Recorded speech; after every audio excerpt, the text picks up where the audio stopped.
दोस्तों, जापान दुनिया में सबसे ज़्यादा भूकंप प्रभावित देशों में से एक है और इसीलिए जापान में भूकंप की खबरें आए दिन आती रहती हैं। लेकिन ऐसा क्या कारण है कि जापान में इतने अर्थक्वेक्स आते हैं? आज का हमारा वीडियो इसी टॉपिक पर डिस्कशन के लिए है। हम उन वैज्ञानिक कारणों को समझने की कोशिश करेंगे जिनसे हमें ये पता चल सके कि जापान आखिर क्यों इतने भयानक अर्थक्वेक्स झेलता है। जापान सालाना करीब 2000 भूकंपों का सामना करता है। हालांकि इनमें से कुछ ही भूकंप ऐसे होते हैं जो भारी नुकसान करते हैं। भूकंपों को रिक्टर स्केल पर नापा जाता है। इससे अर्थक्वेक का मैग्नीट्यूड देखा जाता है, जिसे 1935 में American seismologist Charles F Richter और बेनो गुटेनबर्ग ने डेवलप किया था। 2020 में अकेले टोक्यो में 4 ऐसे अर्थक्वेक्स आए थे जो रिक्टर स्केल पर 5 मैग्नीट्यूड या उससे ज़्यादा के थे। 20 अर्थक्वेक्स 4 से 5 मैग्नीट्यूड के थे, 20 अर्थक्वेक्स 3 से 4 के और 12 माइनर अर्थक्वेक्स थे। ये अर्थक्वेक्स केवल टोक्यो के आसपास के हैं। रिसेंट वीक में भी सदर्न जापान में सीज्मिक एक्टिविटी में बढ़ोतरी दिखी है। कहा जा रहा है कि अगले 10 सालों में टोक्यो को एक बेहद पावरफुल अर्थक्वेक हिट करने वाला है, जिसके कारण ननकाई ट्रफ के फटने का डर है। सरल भाषा में समझाएं तो जापान में पैसिफिक ओशन की ओर ननकाई ट्रफ एक 900 किलोमीटर लंबा रीजन है जहां सीस्मिक एक्टिविटी बड़ी मात्रा में होती है। खैर, कुछ एक्सपर्ट्स और गवर्नमेंट एजेंसीज ये भी कहती हैं कि मार्च 2011 में नॉर्थ ईस्ट जापान में आए भयानक अर्थक्वेक जैसा कोई डिजास्टर नहीं आने वाला है। 2011 मार्च में आए इस अर्थक्वेक से सुनामी भी आई थी, जिसे the great east Japan earthquake नाम दिया गया है। इसका मैग्नीट्यूड रिक्टर स्केल पर 9 था।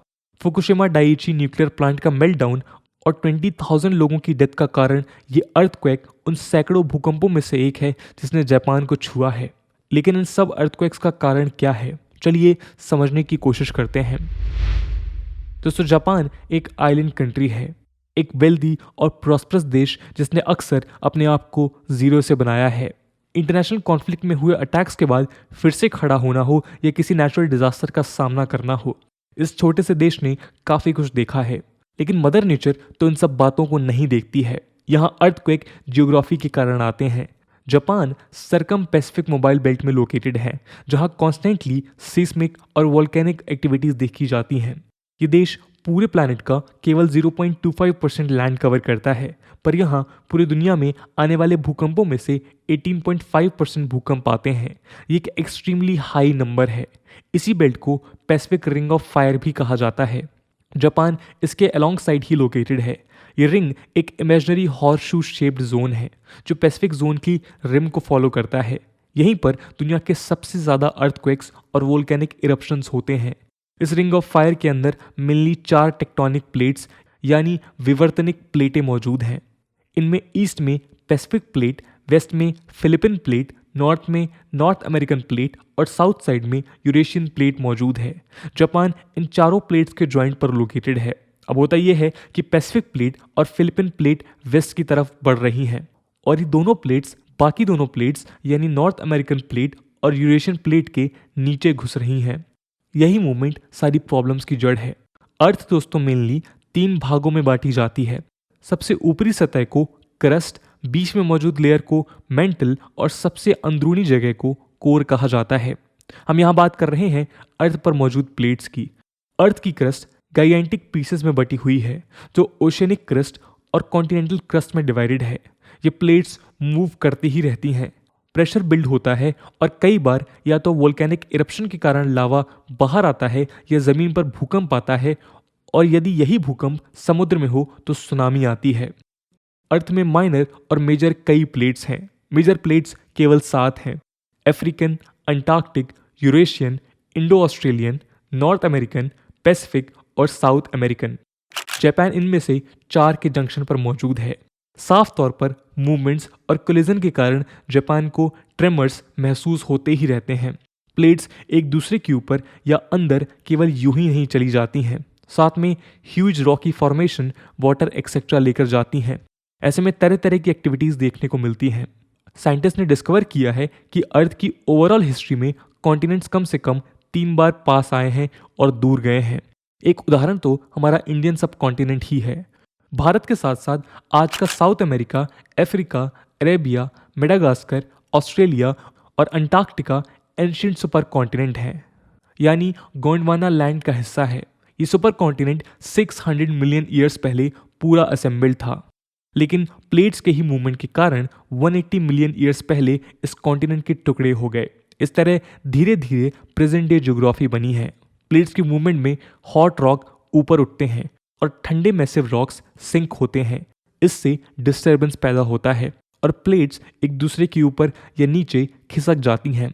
इसके अलावा मून और सन का ग्रेविटेशनल पुल यानी गुरुत्वाकर्षण खिंचाव भी इन प्लेट्स पर दबाव डालता है और इन्हीं एक्टिविटीज़ के कारण ओशन के अंदर भूकंप आने से सुनामी आ जाती है। ये सुनामी इतनी भयानक हो सकती है कि अर्थ की ज्योग्राफी भी ऑल्टर हो जाती है।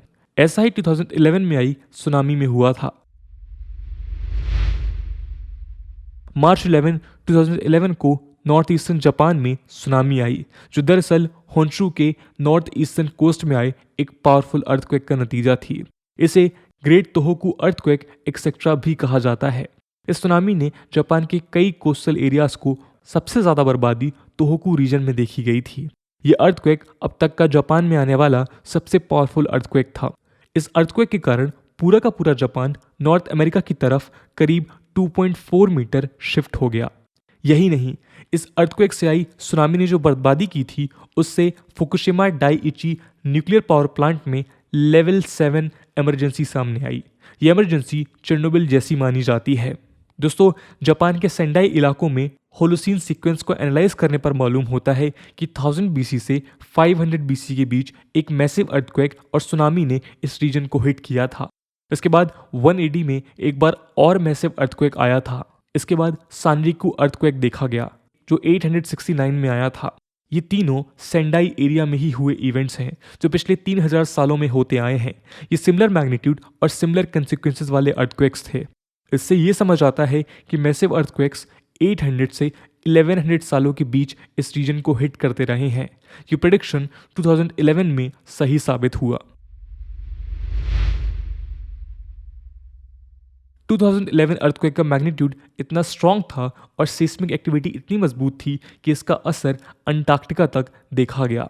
अंटार्कटिका में एक मूविंग आइस रिवर है, जिसे विलियंस आइस स्ट्रीम कहते हैं।